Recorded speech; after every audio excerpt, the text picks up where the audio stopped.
तो कमेंट करते हैं वॉइस मेरी क्लियर है सब लोग को? ठीक है, आई थिंक सब लोग को क्लियर होगा।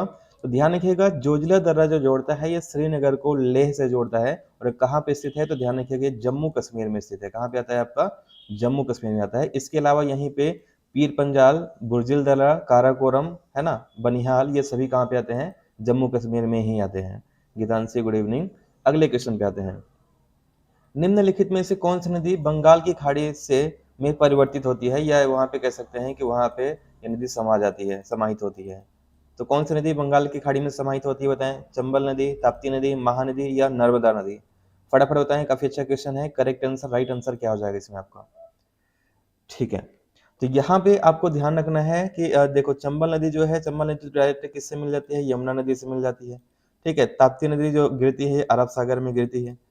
महानदी जो है आपका, ये कहाँ पे गिरती है? बंगाल की खाड़ी में गिरती है। कहाँ से निकलती है? छत्तीसगढ़ से निकलती है ना, अमरकंटक के पठार से। नर्मदा नदी जो निकलती है ये कहाँ पे समा जाती है? अरब सागर में, है ना। तो राइट आंसर क्या हो जाएगा आपका? राइट आंसर हो जाएगा आपका सी, महानदी। ठीक है, चलिए अगले क्वेश्चन पे आते हैं। निम्नलिखित में से किस ग्रीक शासक को चंद्रगुप्त मौर्य ने हराया था? डेरियस, सेल्यूकस, मेगास्थनीज या अलेक्जेंडर? तो बताएं इसमें जल्दी से, किस ग्रीक शासक को चंद्रगुप्त मौर्य ने हराया था? इसका करेक्ट आंसर, राइट आंसर क्या हो जाएगा? क्लास को सभी लोग शेयर कर दें और कमेंट जरूर करते रहें। कमेंट में सभी के देख रहा हूँ, हालांकि मैं सबके नाम भले नहीं ले पाता हूँ, लेकिन देख मेरा सबका रहा कमेंट। ठीक है, तो यहाँ पे आपको ध्यान रखिएगा किस ग्रीक शासक को चंद्रगुप्त मौर्य ने हराया था? तो ये सेल्यूकस निकेटर को हराया था। तो 305 ईस्वी में हराया था इसको। और ये कौन था? ध्यान रखना, ये सिकंदर का ही एक सेनापति था, सेल्यूकस निकेटर। और इसने जो हार के बाद सेल्यूकस निकेटर ने अपनी पुत्री का विवाह, जिसका नाम क्या था? कार्नेलिया, है ना। तो कार्नेलिया के विवाह किसके साथ किया था? चंद्रगुप्त मौर्य साथ किया हुआ था। ठीक है, चलिए नेक्स्ट क्वेश्चन पे आते हैं, अगले क्वेश्चन पे। भारत के राष्ट्रपति कितने अवधि के लिए चुने जाते हैं बताएं? 6 वर्ष के लिए, 5 वर्ष के लिए, 4 वर्ष के लिए या फिर 3 वर्ष के लिए? तो भारत के राष्ट्रपति कितनी अवधि के लिए चुना जाता है बताएं? करेक्ट आंसर क्या हो जाएगा आपका? राइट आंसर क्या होगा बताएं? हाँ बिल्कुल सही है। जो लोग भी थर्ड का बी कर रहे हैं, बी ऑप्शन बिल्कुल सही है थर्ड नंबर का। फोर्थ नंबर पे आ जाएं। भारत के राष्ट्रपति कितने अवधि के लिए चुने जाते हैं? तो ध्यान रखिएगा ये जो चुने जाते हैं 5 वर्ष के लिए, 5 वर्ष के लिए चुने जाते हैं। तो राइट आंसर क्या हो जाएगा? राइट आंसर हो जाएगा आपका बी, इसका बिल्कुल करेक्ट आंसर हो जाएगा आपका। ठीक है, चलिए अगले क्वेश्चन पे आते हैं, नेक्स्ट क्वेश्चन पे आ जाते हैं इस पे। बीरबल का असली नाम क्या था? ताराचंद्र, महेश दास, चंद्रसेन या फिर मोहम्मद असलम? तो बीरबल का असली नाम क्या था बताएं? करेक्ट आंसर क्या हो जाएगा आपका? हाँ, तो यहाँ पे इसका जो राइट आंसर क्या हो जाएगा? ध्यान रखिएगा, बीरबल का जो असली नाम है ये महेश दास है। ठीक है, तो बी ऑप्शन इसका राइट आंसर हो जाएगा। इसके साथ आपको ध्यान रखना कि अकबर ने एक धर्म चलाया था जिसका नाम है दीन ए इलाही। क्या धर्म का नाम है? दीन ए इलाही। तो दीन ए इलाही धर्म को मानने वाला एकमात्र जो हिंदू व्यक्ति था वो कौन था? बीरबल था। ठीक है, तो ये भी आपको ध्यान रखना है, दीन ए इलाही धर्म को मानने वाला एकमात्र हिंदू कौन था? बीरबल या महेश दास था। ठीक है, हाँ, वर्तमान में द्रौपदी मुर्मू है, बिल्कुल सही है उनका। चलिए अच्छा ये बताइए, अभी कल अर्जुन पुरस्कार मिले हैं जो खिलाड़ियों को, तो उसका मैं एक वीडियो लेके आऊँ क्या? ऑब्जेक्टिव क्लास का लाइव नहीं रहेगा, वो रिकॉर्डेड रहेगा। अगर आप लोग चाहते हैं तो उसको मैं एक ला दूंगा। 42वें संविधान संशोधन 1976 में प्रस्तावना में किस शब्द को जोड़ा गया था बताएं? लोकतंत्री, समानता, सेक्युलर या फिर संघीय? तो 42वें संविधान संशोधन 1976 में प्रस्तावना में किस शब्द को जोड़ा गया था? राइट आंसर, करेक्ट आंसर क्या हो जाएगा बताएं? Good evening Ram Singh ji. तो ठीक है, यहाँ पे राइट आंसर क्या हो जाएगा? ध्यान रखिएगा, करेक्ट आंसर हो जाएगा सेक्युलर, यानी कि धर्म निरपेक्ष शब्द को जोड़ा गया था यहाँ पे।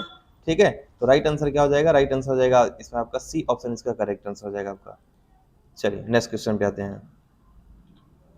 रेशम की कीड़ों को पालने की प्रक्रिया को क्या कहा जाता है? एपीकल्चर, हॉर्टिकल्चर, सेरिकल्चर या फ्लोरिकल्चर? तो रेशम के कीड़ों को पालने की प्रक्रिया को क्या कहा जाता है बताएं? करेक्ट आंसर क्या हो जाएगा इसमें आपका? ठीक है, तो यहाँ पे आपको ध्यान रखना है, रेशम के कीड़ों को पालने की प्रक्रिया कहलाती है क्या कहलाता है बताने से? करेक्ट आंसर हो जाएगा आपका सेरिकल्चर। राइट आंसर क्या हो जाएगा? राइट आंसर आपका सी हो जाएगा इसमें आपका ये। ठीक है, एपीकल्चर किससे संबंधित है? मधुमक्खी पालन से इसमें है। ठीक है, फ्लोरिकल्चर यानी, ठीक है, राइट आंसर क्या हो जाएगा? सी। नेक्स्ट क्वेश्चन पे आते हैं। निम्नलिखित में से कौन भारतीय संविधान द्वारा प्रदत्त मौलिक अधिकार है बताएं?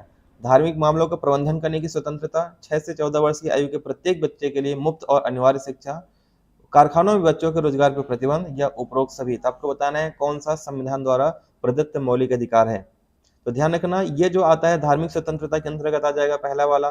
दूसरा जो आता है आपका ये, ठीक है, हाँ, तो ये भी मौलिक अधिकार में आ जाएगा, आर्टिकल 24 के अंतर्गत आ जाएगा ये, ठीक है। सॉरी, अनिवार्य शिक्षा जो है ना, अनिवार्य शिक्षा आर्टिकल 21 में आता है ये। बच्चों में कारखानों बच्चों को रोजगार पे प्रतिबंध जो है ये आपका 24 में आता है, ठीक है। यानी सभी इसका राइट आंसर हो जाएगा, डी ऑप्शन इसका करेक्ट आंसर होगा। राइट आंसर क्या हो जाएगा आपका? डी। रिंकी ने सी किया है, हाँ, जो लोग भी इसका आंसर आपका डी कर रहे हैं, डी ऑप्शन 8 नंबर का सही आंसर हो जाएगा। नेक्स्ट क्वेश्चन पे आते हैं। और ध्यान रखिएगा डेली क्लासेस ये 5:30 बजे डेली क्लासेस होती है। अगर आप लोग को क्लास पसंद आती है तो डेली क्लास आप लोग यहाँ पे ज्वाइन किया करें, डिटेल के साथ पूरी क्लास रहेगी। इसका पीडीएफ भी आपको डेली मिल जाता है 15 मिनट बाद क्लास खत्म होने के। अगले क्वेश्चन पे आते हैं, ध्वनि की माप की इकाई क्या है बताएं? डेसिबल, हर्ट्ज, एम्पलीफायर या अकूस्टिक्स? तो बताएं जल्दी से, ध्वनि की माप की इकाई क्या है? इसका राइट आंसर, करेक्ट आंसर क्या हो जाएगा बताएं? हाँ, तो यहाँ पे आपको ध्यान रखना है, क्वेश्चन नंबर 9 का जो राइट आंसर हो जाएगा ये हो जाएगा आपका ए, डेसिबल इसका राइट आंसर हो जाएगा। मंजीत स्वागत है, लेकिन आज लेट हो गए आप। सभी लोग टाइम से आ जाया करें, 5:30 बजे क्लास स्टार्ट हो जाती है ये, है ना, इसको लेट नहीं करता मैं। तो यहाँ पे राइट आंसर हो जाएगा डेसिबल ही ध्वनि की माप की इकाई है, करेक्ट आंसर हो जाएगा आपका ए। बहुत बार क्वेश्चन पूछा गया ये। अगला ये हिस्ट्री से क्वेश्चन है, वेरी इंपॉर्टेंट क्वेश्चन है। ब्रिटिश सरकार द्वारा प्रथम गोलमेज सम्मेलन का आयोजन कब किया गया था? नवंबर 1929 में, नवंबर 1930 में, दिसंबर 1936 में या नवंबर 1931 में? तो आपको बताना है प्रथम गोलमेज सम्मेलन का आयोजन कब किया गया था बताएं। करेक्ट आंसर क्या हो जाएगा बताएं? नहीं, आवृत्ति उसमें नहीं आएगा मोनिका, ठीक है। तो यहाँ पे इसका जो राइट आंसर हो जाएगा, ध्यान रखिएगा, करेक्ट आंसर क्या हो जाएगा? ब्रिटिश सरकार द्वारा प्रथम गोलमेज सम्मेलन जो आयोजन किया गया था ये नवंबर 1930 में किया गया था। इसका डिटेल देख लेते हैं। तो पहला गोलमेज सम्मेलन नवंबर 1930 से जनवरी 1931 तक, और दूसरा गोलमेज सम्मेलन सितंबर से दिसंबर 1931 तक आयोजित किया गया था। फिर तीसरा गोलमेज सम्मेलन जो हुआ था ये 1932 में हुआ था, नवंबर और दिसंबर के बीच में, ये लंदन में आयोजित किया गया था, ठीक है। ये भी आपको ध्यान रखने हैं। नेक्स्ट, पुराणों की संख्या कितनी है बताएं? 18, 25, 52 या 108? तो पुराणों की संख्या कितनी है बताएं? राइट आंसर क्या हो जाएगा आपका? करेक्ट आंसर क्या हो जाएगा बताएं? पुराणों की संख्या कितनी है? ठीक है, तो यहाँ पे आपको ध्यान रखना है पुराणों की संख्या कितनी है। तो पुराणों की संख्या जाएगी 18 पुराणों की संख्या है। तो राइट आंसर क्या हो जाएगा? राइट आंसर इसमें हो जाएगा आपका ए, इसका करेक्ट आंसर हो जाएगा आपका। इसका डिटेल देखते हैं। तो ध्यान रखना ये टोटल 18 पुराणों की लिस्ट है, जो आप बहुत कम पाए होंगे इसकी लिस्ट, ठीक है। तो ब्रह्म पुराण, पद्म पुराण, विष्णु पुराण, वायु पुराण, भागवत पुराण, नारद पुराण, मार्कंडेय पुराण, ये सभी लिस्ट है। और इनमें से सबसे पुराना जो पुराण आता है ये है मत्स्य पुराण। अगर आपसे पूछ लिया जाए सबसे पुराना पुराण कौन सा है, तो ये मत्स्य पुराण हो जाएगा इसमें आपका, ठीक है। चलिए नेक्स्ट क्वेश्चन पे आते हैं, अगले क्वेश्चन पे आ जाते हैं इस पे।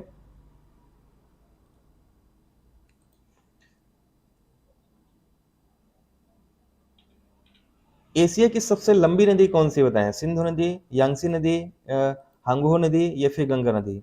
एशिया की सबसे लंबी नदी कौन सी है? इसका करेक्ट आंसर, राइट आंसर क्या हो जाएगा बताएं? ठीक है, अच्छा, वेरी गुड मोनिका।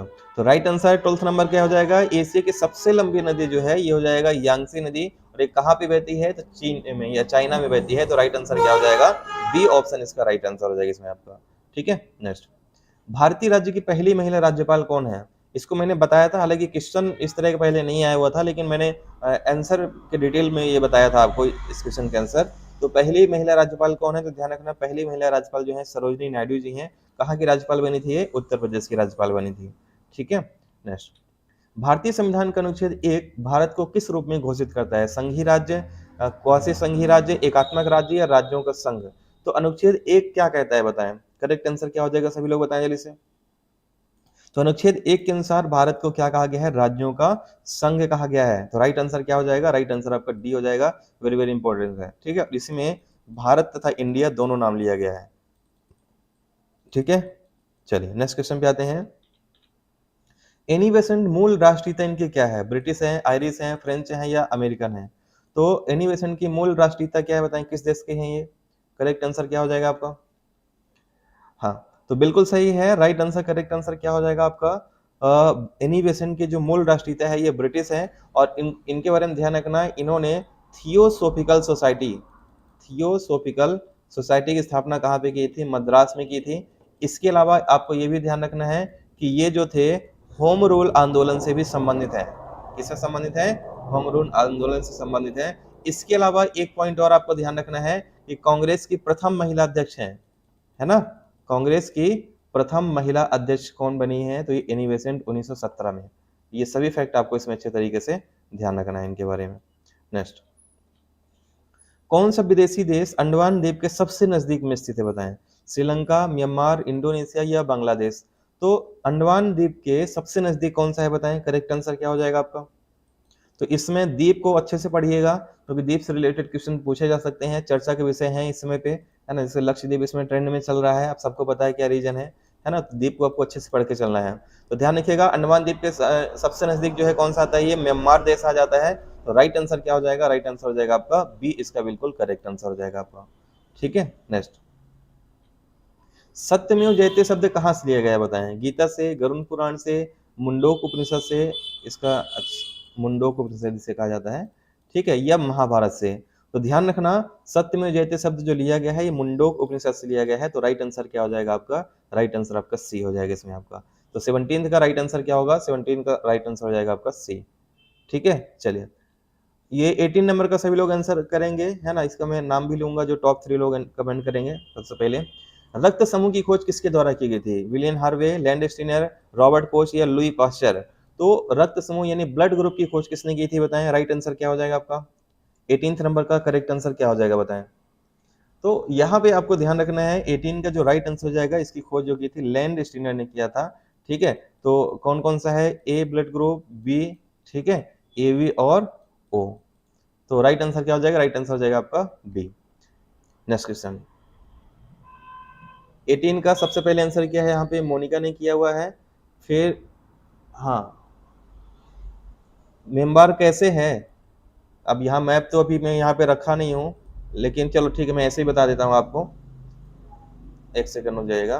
देखिए, ये भारत का जो आपका पश्चिमी, ठीक है, हिस्सा है, यह प्रायद्वीपीय हिस्सा है, और यहाँ पे श्रीलंका आता है।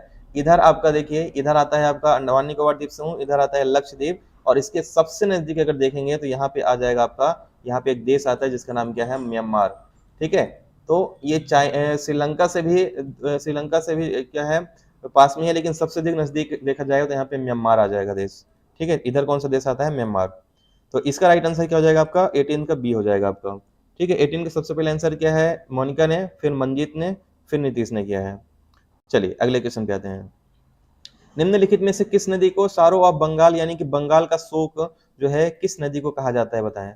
महानदी को, हुगली नदी को, दामोदर नदी को, सोन नदी को? तो बताएं इससे किस नदी को सारो ऑफ बंगाल कहते हैं। करेक्ट आंसर क्या हो जाएगा आपका? तो ध्यान रखिएगा, सारो ऑफ बंगाल जो कहते हैं ये कहा जाता है दामोदर नदी को, क्योंकि यहाँ पे जो है बहुत ज्यादा बाढ़ से तबाही मचाता है। ध्यान रखिएगा, इसके अलावा इसको जैविक मरुस्थल भी कहा जाता है। इस नदी को क्या कहा जाता है? जैविक मरुस्थल कहा जाता है, क्योंकि इसमें जीव जंतु जो है बहुत कम पाए जाते हैं इसके जल में। ठीक है, और कहाँ से निकलता है? ये छोटा नागपुर के पठार से निकलता है ना, रांची के छोटा नागपुर के पठार से नदी निकलती है। नेक्स्ट, अगले क्वेश्चन पे आते हैं। भारतीय संविधान में पहली बार संशोधन कब किया गया था? 1949 में, 1951 में, 1952 में, 1953 में? तो भारतीय संविधान में पहली बार संशोधन कब किया गया था ये बताएं। राइट आंसर, करेक्ट आंसर क्या हो जाएगा इसमें आपका? हाँ बिल्कुल सही है, बिहार का शोक कोसी नदी कहलाती है। Very good Monica. तो भारतीय संविधान में पहली बार जो संशोधन किया गया था ना, ये आपके किया था 1951 में किया गया था, और भूमि सुधार संबंधी अधिनियम यहाँ पे किया गया था इसमें। और ध्यान रखिएगा, पहले संविधान संशोधन से 9वीं अनुसूची को जोड़ा गया था। कौन सी अनुसूची को जोड़ा गया था? 9वीं अनुसूची को। ठीक है, 10वीं अनुसूची के बारे में मैंने बता दिया था आप लोगों को कल। नेक्स्ट, सौर मंडल का सबसे छोटा ग्रह कौन सा है बताएं। वीनस, मरकरी, जुपिटर या मार्स? तो सौर मंडल का सबसे छोटा ग्रह कौन सा है बताएं। करेक्ट आंसर क्या हो जाएगा आपका? तो ध्यान रखिएगा, सौर मंडल का सबसे छोटा ग्रह जो है ये हो जाएगा मरकरी। ठीक है, यानी कि बुध जो है ये सौर मंडल का सबसे छोटा ग्रह है। ठीक है, तो और सबसे कम दूरी वाला ग्रह यही है। ठीक है, और सबसे तीव्र ग्रह भी यही है। नेक्स्ट, पेट्रोलियम मूल्य का निर्धारण कौन करता है? आईएमएफ, ओपेक, डब्ल्यूओसी या फिर आईएमआरओ? तो पेट्रोलियम मूल्य का निर्धारण कौन करता है बताएं। राइट आंसर क्या हो जाएगा आपका? करेक्ट आंसर क्या होगा? तो पेट्रोलियम मूल्य का जो निर्धारण है, ध्यान रखना, ये जो करता है ओपेक करता है। इसका डिटेल देख लेते हैं। तो ओपेक का फुल फॉर्म होता है organisation of the petroleum exporting countries. ठीक है, और इसका मुख्यालय वियना ऑस्ट्रेलिया में है। इसकी स्थापना सितंबर 1960 में बगदाद इराक में हुआ था। ये सभी फैक्ट काफी इंपॉर्टेंट है, ध्यान रखिएगा। हर क्लास में 1 या 2 में अंतरराष्ट्रीय संगठन के बारे में भी क्वेश्चन लेके आता हूँ, जिससे आपको धीरे धीरे ये भी एकदम अच्छे से कंप्लीट होता चले। अमीर खुसरो के बारे में आपको बताना है। अमीर खुसरो किसके दरबार में प्रसिद्ध कवि थे? शाहजहां, अलाउद्दीन खिलजी, अकबर या शेर शाह सूरी? तो बताना है अमीर खुसरो किसके दरबार में प्रसिद्ध कवि थे, बताएं। करेक्ट आंसर क्या हो जाएगा, सभी लोग बताएं जल्दी से। तो ध्यान रखना, अमीर खुसरो जो थे ये किसके समय के प्रसिद्ध कवि थे? तो ये हो जाएंगे आपके अलाउद्दीन खिलजी के समय के सबसे ये दरबारी कवि थे, और इन्होंने टोटल 8 सुल्तानों का कार्यकाल देखा हुआ था। जो सबसे अधिक सुल्तानों का कार्यकाल किसने देखा है? ये अमीर खुसरो ने देखा है मध्यकालीन सल्तनत में। ठीक है, तो राइट आंसर क्या हो जाएगा? राइट आंसर हो जाएगा आपका बी, इसका बिल्कुल करेक्ट आंसर हो जाएगा। नेक्स्ट, अगले क्वेश्चन पे आते हैं। नेक्स्ट क्वेश्चन पे आ जाते हैं। गौतम बुद्ध ने अपना पहला उपदेश कहाँ दिया था? सारनाथ में, अवंती में, कन्नौज में या पाटलिपुत्र में? तो गौतम बुद्ध ने अपना पहला उपदेश कहाँ दिया था, बताएं। राइट आंसर, करेक्ट आंसर क्या हो जाएगा इसमें आपका? तो ध्यान रखिएगा, गौतम बुद्ध ने अपना पहला जो उपदेश दिया था ये कहाँ दिया था? तो ये सारनाथ में पहला उपदेश दिया था। इनका पहला उपदेश देने की जो घटना है ये कहलाती है धर्म चक्र प्रवर्तन। क्या कहलाती है? धर्म चक्र प्रवर्तन। तो राइट आंसर क्या हो जाएगा? राइट आंसर आपका ए, इसका बिल्कुल करेक्ट आंसर हो जाएगा। ठीक है, सारनाथ जो है तो आपका कहाँ पे आता है? तो यह ध्यान रखिएगा, सारनाथ जो आता है ये आता है आपका प्रयागराज में। कहाँ पे आता है? प्रयागराज में, इलाहाबाद में। चलिए नेक्स्ट क्वेश्चन पे आते हैं। अगले क्वेश्चन पे आ जाते हैं इस पे। तो अगला क्वेश्चन इसमें है आपका, एक सेकंड थोड़ा सा रुक जाइएगा, 1 सेकंड रुक जाइएगा आप लोग। हाँ, वह किला जो शिवाजी ने जीता था सबसे पहले किला, तोरण किला, जावाली किला, रायगढ़ किला या शिवनेर किला? तो किस किले को सबसे पहले यहाँ पे छत्रपति शिवाजी ने जीता हुआ था? इसका फटाफट बताएं जल्दी से, राइट आंसर क्या हो जाएगा आपका? ठीक है, तो यहाँ पे आपको ध्यान रखना है, ये किला जो सबसे पहले जीता हुआ था, तोरण के किला सबसे पहले जीता हुआ था शिवाजी ने। तो राइट आंसर क्या हो जाएगा? राइट आंसर हो जाएगा आपका ए। और कब जीता हुआ था? तो 1646 में। इसका डिटेल देख लेते हैं। तो महाराष्ट्र को किलों की भूमि कहा जाता है, और छत्रपति शिवाजी ने 16 वर्ष की आयु में अपना पहला किला किससे जीता था? आदिल शाह से छीन लिया था, और इस किले का नाम क्या रखा था? तोरण किला रखा हुआ था। ठीक है, ये पुणे के पास में आता है, 1646 में इसको जीता गया था। नेक्स्ट, अगले क्वेश्चन पे आते हैं। हड़प्पा की सभ्यता के बारे में कौन सी उक्ति सही है? उन्हें अश्वमेध की जानकारी थी, गाय उनके लिए पवित्र था, उन्होंने पशुपति का सम्मान करना आरंभ कर दिया था, या उनकी संस्कृति समानता स्थिर नहीं थी? इनमें से कौन सा कथन सही है? मैं बहुत ज्यादा स्पीड में तो नहीं पढ़ा रहा हूँ, कमेंट करें, स्पीड ज्यादा तो नहीं है पढ़ाने की मेरी। तो ध्यान रखना, यहाँ पे जो सही कथन है, पशुपति के सम्मान करना यहाँ पे आरंभ कर दिया गया था, क्योंकि पशुपति की जो मूर्ति है ये कहाँ से मिली है? मोहनजोदड़ो से मिली है। तो ऐसा हम एग्ज्यूम कर सकते हैं, मान सकते हैं कि यहाँ पे भगवान शिव की पूजा या पशुपति की पूजा प्रारंभ हो गई थी। ठीक है, चलिए, तो 26 का राइट आंसर क्या हो जाएगा? सी, बिल्कुल राइट आंसर सी ही है इसका, और मोनिका ने सही किया है। बाकी आंसर करते चलें। निम्नलिखित में से कौन सा एक तारा है? तो ये तो सिंपल है, पृथ्वी ग्रह है, शुक्र ग्रह है, चंद्रमा उपग्रह है, तो कौन सा बचा? सूर्य। सूर्य क्या है? एक तारा है। ठीक है, नेक्स्ट, सौरमंडल का सबसे तीव्र ग्रह कौन सा है, बताएं। मंगल, शनि, बुध या शुक्र? तो मैंने आपको पहले ही बता दिया था डिटेल में। हाँ, तो ध्यान रखिएगा, सबसे तीव्र ग्रह कौन सा है आपका? बुध ग्रह सबसे तीव्र ग्रह है। और सबसे ठंडा और गर्म ग्रह भी कौन सा आ जाएगा? ये गर्म ग्रह तो शुक्र ग्रह है, लेकिन इसमें अगर तापमान में अंतर देखा जाए तो बुध में सबसे अधिक तापमान का अंतर पाया जाता है। अगला, निम्नलिखित में से किस ग्रह को पृथ्वी की बहन कहा जाता है? शनि ग्रह, शुक्र ग्रह, चंद्रमा ग्रह, मंगल ग्रह? तो पृथ्वी की बहन या भगनी किसे कहते हैं? कौन सा ग्रह को कहते हैं, बताएं। करेक्ट आंसर क्या हो जाएगा आपका? सौरमंडल से फिक्स है, 1-2 क्वेश्चन आते ही आते हैं, है ना, तो उसको अच्छे से तैयार, मैं हर क्लास में इसके भी क्वेश्चन ला रहा हूँ। तो पृथ्वी की बहन किसे कहते हैं? पृथ्वी की बहन जो कहते हैं शुक्र को कहते हैं। सबसे गर्म ग्रह भी यही है। सुबह और शाम का तारा भी जो कहते हैं ये भी शुक्र ग्रह को ही कहते हैं। ठीक है, तो ये भी आपको ध्यान रखना है। और इसके अलावा आपको ध्यान रखना है कि ये जो ग्रह है, चलिए अगले क्वेश्चन पे आ जाते हैं। इस पे यहाँ पे है ये, हाँ, 2 ग्रह जिनके उपग्रह नहीं है कौन कौन से हैं? पृथ्वी और शनि, शुक्र और बुध, बृहस्पति और बुध, मंगल और शनि? तो ऐसे कौन से ग्रह हैं जिसके कोई उपग्रह नहीं है, बताएं। करेक्ट आंसर क्या हो जाएगा आपका? तो ध्यान रखिएगा, ऐसे ग्रह जो जिसके उपग्रह ही नहीं है वो शुक्र और बुध ग्रह हो जाएंगे। तो वेरी इंपॉर्टेंट है, राइट आंसर क्या हो जाएगा आपका? बी, इसका करेक्ट आंसर हो जाएगा। तो उम्मीद करता हूँ क्लास आपको पसंद आई होगी। इसी तरीके से डेली क्लास चलती है 5:30 बजे। ठीक है, और कल से 2 बजे 2 PM पे ईवीएस की क्लास भी हम लोग स्टार्ट करेंगे। इसमें हफ्ते में 3 दिन ईवीएस चलाएंगे और 3 दिन हिंदी चलाएंगे। तो दोनों कवर होता रहेगा आपका ये, 3 दिन हिंदी 3 दिन ईवीएस, जब तक आपका एग्जाम नहीं होता। और मैराथन क्लास रहेगा ये। ठीक है, तो इसका पीडीएफ जो लोग व्हाट्सएप में नहीं जुड़े हैं तो ये नंबर में लिख दे रहा हूँ, आप लोग चाहें तो व्हाट्सएप में मैसेज कर सकते हैं। 15 मिनट बाद इसका पीडीएफ आपको व्हाट्सएप ग्रुप में मिल जाएगा। ठीक है, 9630828149 मेरा व्हाट्सएप नंबर है। थैंक यू एवरीवन, धन्यवाद।